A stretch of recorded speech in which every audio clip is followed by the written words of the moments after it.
Hey guys, welcome back to my channel. Today I'm going to show you how you can update or get updates of your apps in the Microsoft Store. So here you can try to open your Microsoft Store. I talk about a Microsoft Store on Windows 11, my operating system. Here, in order to get updates or download the updates, there is a toolbar here beside your monitor, beside your screen. Just click on downloads option. Here you can download and install app updates by clicking get updates, this one. You can update one by one, or you can simply click update all in order to update all your apps on the system.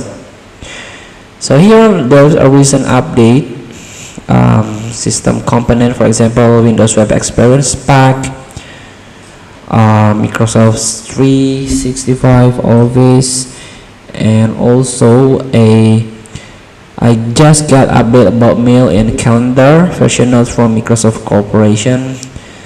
Just simply click update. After that, you got the bug fixes, for example, or get a performance improvement on your apps from Microsoft Store. Feel free to try. Thank you for watching. Don't forget to comment, like, and subscribe. So click this button below. See you in the next video.